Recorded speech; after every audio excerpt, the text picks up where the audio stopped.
Bismillahirrahmanirrahim. Assalamualaikum warahmatullahi wabarakatuh. Saya Rosalinda dari kelas AK19B, Program Studi Akuntansi, Fakultas Ekonomi dan Bisnis, Universitas Muhammadiyah Makassar. Pertama-tama, saya ingin mengucapkan terima kasih kepada dosen pengampu, yaitu Ibu Nurul Fuada SST MSI, selaku dosen mata kuliah Akuntansi Keuangan Lanjutan 1. Di sini, saya akan menjelaskan salah satu tugas mengenai contoh kasus konsolidasi pada anak perusahaan yang dimiliki kurang dari kepemilikan penuh. Baik, langsung saja. Prosedur konsolidasi terbagi atas dua. Yang pertama, dengan menggunakan kertas kerja konsolidasi untuk menggabungkan akun-akun induk dan anak perusahaan sehingga mencerminkan sebagai entitas tunggal.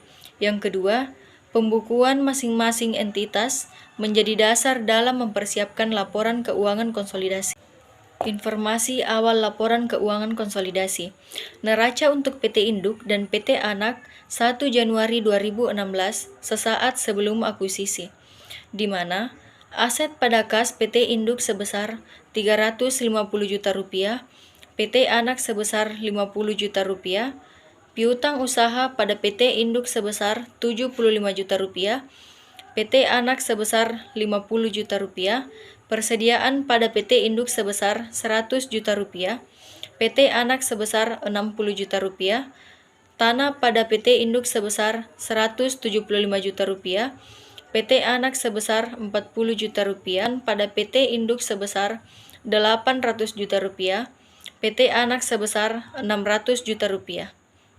Akumulasi penyusutan pada PT Induk sebesar 400 juta rupiah, PT Anak sebesar 300 juta rupiah. Jadi, total aset pada PT Induk sebesar 1 miliar 100 juta rupiah, pada PT Anak sebesar 500 juta rupiah. Kemudian, liabilitas dan ekuitas pemegang saham. Utang usaha pada PT Induk sebesar 100 juta rupiah, PT Anak sebesar 100 juta rupiah, utang obligasi pada PT Induk sebesar 200 juta rupiah, PT Anak sebesar 100 juta rupiah, saham biasa pada PT Induk sebesar 500 juta rupiah, PT Anak sebesar 200 juta rupiah, saldo laba PT Induk sebesar 300 juta rupiah, PT Anak sebesar 100 juta rupiah. Jadi, total liabilitas dan ekuitas pemegang saham pada PT Induk sebesar 1 miliar 100 juta rupiah, PT Anak sebesar 500 juta rupiah. Kepemilikan penuh dibeli pada nilai buku. PT Induk membeli 80% saham biasa PT Anak seharga 300 juta rupiah pada tanggal penggabungan usaha. Nilai wajar dari masing-masing aset dan kewajiban PT Anak adalah biaya perolehan investasi sebesar 310 juta rupiah, nilai buku pada saham biasa PT Anak sebesar 200 juta rupiah, saldo laba PT Anak sebesar 100 juta rupiah, di mana saham biasa PT Anak ditambah dengan saldo laba PT Anak hasilnya adalah 300 juta rupiah. 300 juta rupiah dikali dengan 0,80 atau 80%, hasilnya adalah 240 juta rupiah. 240 juta yaitu bagian dari PT Induk. Biaya perolehan investasi sebesar 310 juta rupiah dikurang dengan 240 juta rupiah bagian PT Induk, maka dihasilkannya lah diferensial sebesar 70 juta rupiah. Jurnal investasi saham PT Anak sebesar 300 juta rupiah, kas sebesar 300 juta rupiah. Neraca sesaat setelah penggabungan usaha. Neraca untuk PT Induk dan PT Anak 1 Januari 2016 sesaat setelah akuisisi. Jadi, langsung saja, total aset pada PT Induk sebesar 1 miliar 100 juta rupiah, pada PT Anak sebesar 500 juta rupiah. Kemudian, liabilitas dan ekuitas pemegang saham. Total liabilitas dan ekuitas pemegang saham pada PT induk sebesar 1.100.000.000 rupiah dan pada PT anak sebesar 500 juta rupiah. Nilai aset teridentifikasi. Nilai aset-aset teridentifikasi dari PT anak. Pada persediaan, nilai buku sebesar 60 juta rupiah, nilai wajar sebesar 65 juta rupiah, kenaikan nilai wajar sebesar 5 juta rupiah, 80% bagian PT induk sebesar 4 juta rupiah.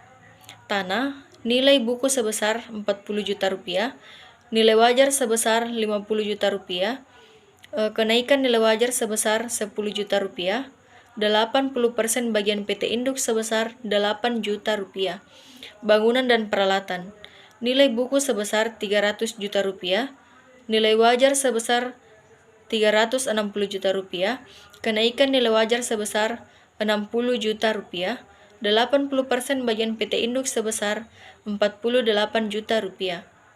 Jadi, total nilai buku sebesar 400 juta rupiah, nilai wajar sebesar 475 juta rupiah, kenaikan nilai wajar sebesar 75 juta rupiah, 80% bagian PT induk sebesar 60 juta rupiah. Ayat jurnal kertas kerja konsolidasi sesaat setelah akuisisi. Saham biasa PT anak sebesar 200 juta rupiah, saldo laba 1 Januari sebesar 100 juta rupiah, diferensial sebesar 70 juta rupiah, investasi pada saham PT anak sebesar 310 juta rupiah, kepemilikan non-pengendali sebesar 60 juta rupiah, mengeliminasi saldo investasi awal dan memunculkan kepemilikan non-pengendalian. Persediaan sebesar 4 juta rupiah, tanah sebesar 8 juta rupiah, bangunan dan peralatan sebesar 48 juta rupiah, goodwill sebesar 10 juta rupiah, diferensial sebesar 70 juta rupiah. Kertas kerja konsolidasi. Kertas kerja untuk neraca konsolidasi 1 Januari 2016 pada tanggal penggabungan usaha 80% pembelian di atas nilai buku. Jadi langsung saja, total aset pada PT induk sebesar 1.500.000.000 rupiah, pada PT anak sebesar 800 juta rupiah, konsolidasi sebesar 2.060.000.000 rupiah. Jadi, total liabilitas dan ekuitas pemegang saham pada PT induk sebesar 1.500.000.000 rupiah, pada PT anak sebesar 800 juta rupiah, eliminasi di posisi debit sebesar 440 juta rupiah, di posisi kredit sebesar 440 juta rupiah, konsolidasi sebesar 2.060.000.000 rupiah.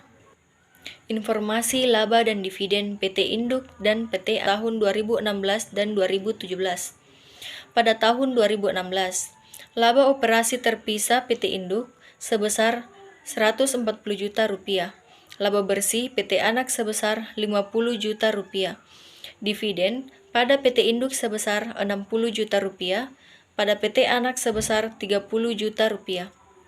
Pada 2017, laba operasi terpisah PT induk sebesar 160 juta rupiah, laba bersih PT anak sebesar 75 juta rupiah, dividen PT induk sebesar 60 juta rupiah, PT anak sebesar 40 juta rupiah. Pembelian di atas nilai buku.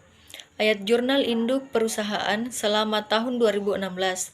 Investasi pada saham PT anak sebesar 310 juta rupiah, kas sebesar 310 juta rupiah, mencatat pembelian saham PT anak kas sebesar 40 juta rupiah, investasi pada saham PT anak sebesar 24 juta rupiah, mencatat dividen dari PT anak 30 juta dikali 0,8. Investasi pada saham PT anak sebesar 40 juta rupiah, pendapatan dari anak perusahaan sebesar 40 juta rupiah. Mencatat pendapatan metode ekuitas 50 juta dikali 0,8. Jurnal menghapus bukukan. PT induk harus menghapus bukukan sebagian diferensial pembelian dengan jurnal sebagai berikut. Jurnalnya teman-teman bisa lihat.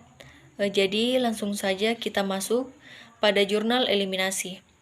Jurnal eliminasi ke-1 yaitu untuk mengeliminasi laba dividen dari anak yang dicatat oleh induk, mengeliminasi akun investasi serta akun ekuitas, pemegang saham PT anak dan memunculkan kepemilikan non-pengendali.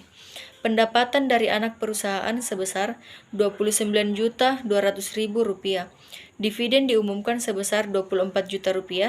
Investasi pada saham PT anak sebesar Rp5.200.000. Mengeliminasi pendapatan dari anak perusahaan. Pendapatan untuk kepemilikan non-pengendali sebesar Rp10 juta. Dividen diumumkan sebesar Rp6 juta. Kepemilikan non-pengendali sebesar Rp4 juta. Mengeliminasi pendapatan dari anak perusahaan. Saham biasa PT anak sebesar Rp200 juta. Saldo laba 1 Januari sebesar Rp100 juta, diferensial sebesar Rp70 juta, investasi pada saham PT anak sebesar Rp310 juta, kepemilikan non-pengendali sebesar Rp60 juta, mengeliminasi saldo investasi awal. Jurnal eliminasi. Untuk menghapus bukukan diferensial, amortisasi diferensial terkait dengan bangunan, peralatan, dan goodwill. Beban harga pokok penjualan sebesar Rp4 juta, tanah sebesar Rp8 juta, bangunan dan peralatan sebesar Rp48 juta, goodwill sebesar Rp10 juta, diferensial sebesar Rp70 juta. Mengalokasikan diferensial. Beban penyusutan sebesar Rp4.800.000, akumulasi penyusutan sebesar Rp4.800.000. Mengamortisasi diferensial yang terkait dengan bangunan dan peralatan. 48 juta dibagi 10 tahun. Beban amortisasi sebesar Rp2 juta, goodwill sebesar Rp2 juta. Mengamortisasi diferensial yang terkait dengan goodwill. 10 juta dibagi 5 tahun. Selanjutnya adalah kertas kerja konsolidasi. Jadi teman-teman dapat melihat kertas kerja konsolidasinya.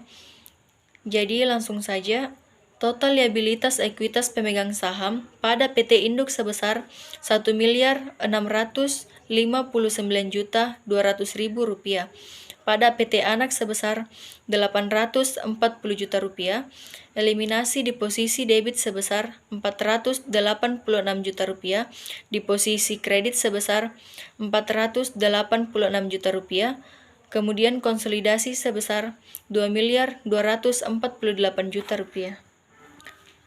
Laba bersih dan saldo laba konsolidasi 2016. 80% pembelian di atas nilai buku. Jadi, laba bersih konsolidasi 2016 total yaitu Rp169.200.000. Saldo laba konsolidasi 31 Desember 2016 totalnya yaitu Rp409.200.000. Laba bersih dan saldo laba konsolidasi 2017. 80% pembelian di atas nilai buku. Laba bersih konsolidasi 2017 totalnya yaitu Rp213.200.000. Saldo laba konsolidasi 31 Desember 2017 totalnya yaitu Rp562.400.000.